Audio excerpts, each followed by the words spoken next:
And I have to say, another really memorable performance is, and it's kind of a funny little story of seeing a one woman show at the Fringe Festival in 2008, sitting in the audience and going, "This is an amazing show. I'd love to do this in Los Angeles."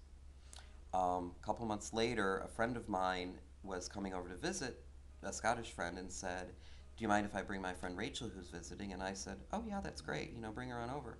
She walks in my house, and she happens to be the actress and writer of the show I had seen at the Fringe that I wanted to bring to Los Angeles. Wow. So, turned around and a year later opened up her show here in Los Angeles. And it's one of the shows in my years of theater I am most proud of because of the way that it happened, but also it's artistically, and Rachel's just a doll. So it was a super pleasurable experience. I have to look back at someone that I greatly respect in the theater world, and that's Stephen Ike. Stephen Ike was the managing director of Steppenwolf Theater in Chicago, and then came out here and was the managing director of the Geffen Playhouse, and is now at the Pasadena Playhouse. And he knows what he's doing. He knows the theater industry inside and out, and I would just hope I was as good as he was on a small level because he really knows what he's doing.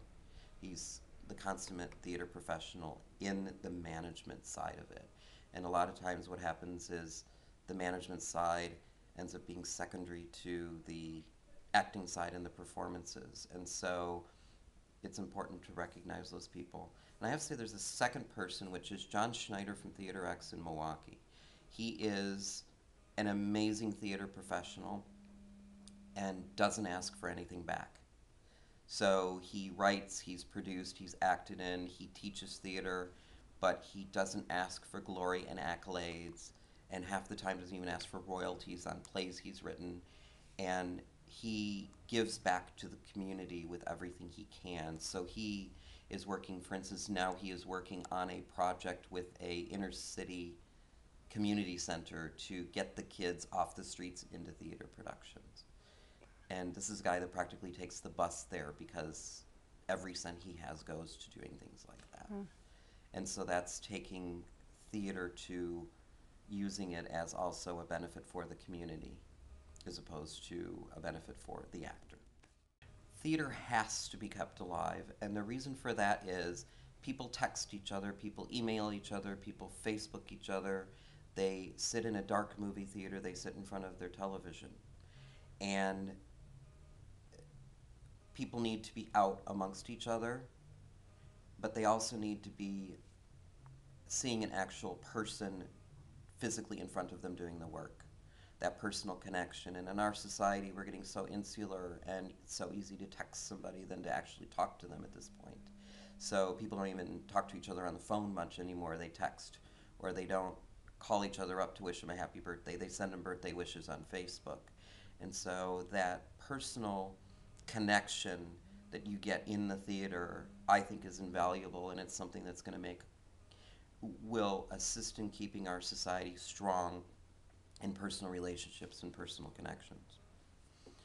Um, and also, there's an aspect of I like the thought of training children how to be an audience member as a child because I think as an audience member of theater, you learn certain social skills, like it's not okay to open up a wrapper in the middle of a performance. And I think that causes a little bit more of a kinder community, if that makes sense. That they, as opposed to sitting at home where you can do anything when you're watching TV, but in theater you need to have a certain social level um, Yeah. and a behavior level. Well, I'm working on several things at once.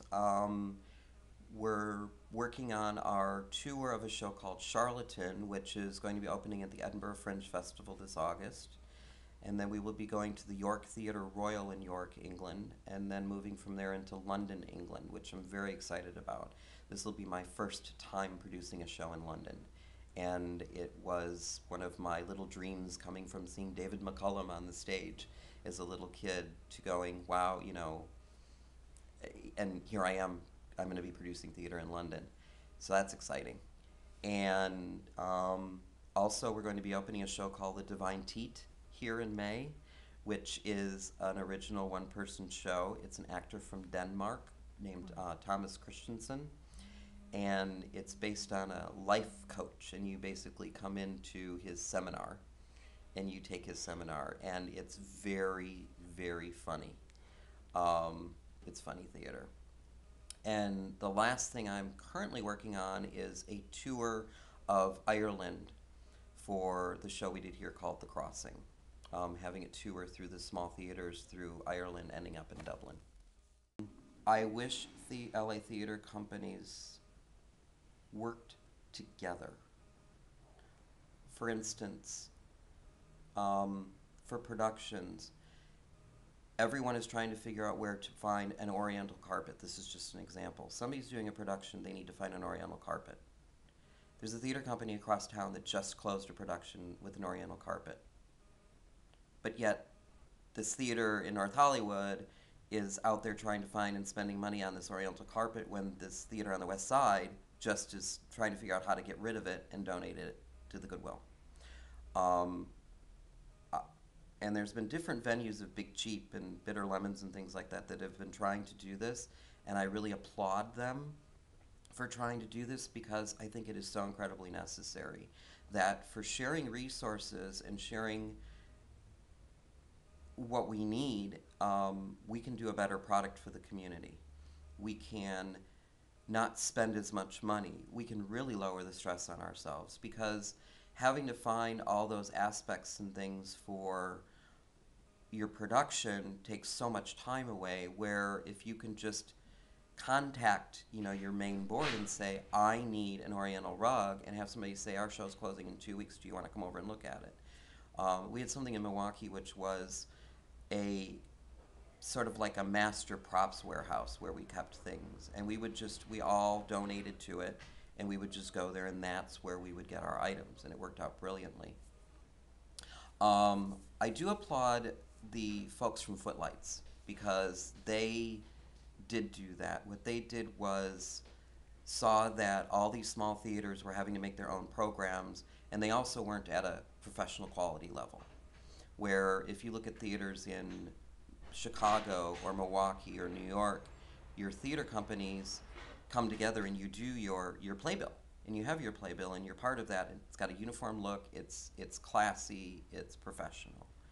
And they came in and started out with a few small theaters, which I'm proud to say we were one of the original ones for Footlights when it was very small and such, and saw that that could be done, and now everybody that's part of it has really nice looking, high quality paper color programs for their performances, which I think is very important.